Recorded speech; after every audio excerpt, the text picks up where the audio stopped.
শুভ সকাল বন্ধুরা, শুভ সকাল।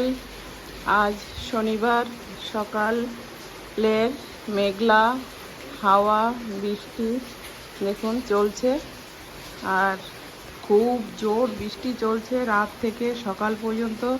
তো অনেক কষ্টে পুজোর জন্য ফুল পাতাগুলো সব ভিজে ভিজে তুলে নিলাম, তারপরে সমস্তটা গুছিয়ে নিয়ে চান করে তো পুজোর জন্য চলে আসছি মন্দিরে।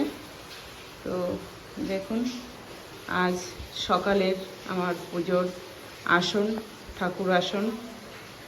তো মনের মতো করে সকালে ভিজে ভিজে ফুল তুলেছি, ঠাকুরকে ফুল দিয়ে ঠাকুরের থালাটা সাজিয়ে দেব সেই জন্য। তো দেখুন পুজোর সময় যদি থালা ভরা ফুল, দূর্বা, বিল্বপত্র, চন্দন, ঠাকুর ভোগ সমস্তটা যদি সুন্দর থাকে কাছে, তো পুজোটা দিতে কিন্তু দারুণ লাগে, মনটা ভরে ওঠে। তো এই দেখুন আজ ঠাকুরের আসন এই বৃষ্টি বাদলের মধ্যেও খুব সুন্দর করে সাজিয়ে নিয়েছি। এটা আমার ঠাকুরের আসন, মায়ের ঘট, মায়ের ফুলের থালা, ঠাকুরের থালা, বর্দার থালা এবং আচার্যদের থালা। এখানে ঠাকুরের গ্রন্থ, ঠাকুরের ভোগ দিয়েছি, সামান্য মিষ্টি জল, এখানে ধূপ দ্বীপ সাজিয়ে নিয়েছি, ওখানে জল ঘর দিয়েছি, এখানে শঙ্খ, কাসর, ঘণ্টা, এখানে এই যে গোপসোনাকে সাজিয়ে দিয়েছি, ভোগ দিয়ে দিয়েছি, চন্দনটি পরিয়ে নিয়েছি, এখানে গণেশ বাবাজি, এখানে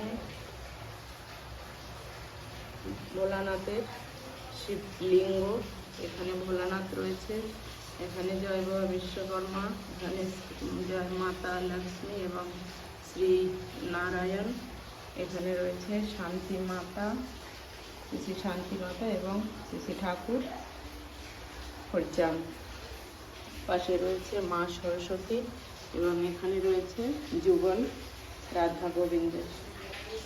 এই হচ্ছে ঠাকুরের আসন। দেখুন কত অপূর্ব লাগছে আজ আমার ঠাকুর আসন। তো সাজিয়ে নিয়েছি সকালবেলা ফুল, তুলসী, চন্দনে অপূর্ব সুন্দর এই ধূপের সুগন্ধ ছড়িয়েছে, সৌরভ ভরিয়ে দিয়েছি ফুলে, ধূপে, চন্দনের গন্ধে মন্দিরটা একদম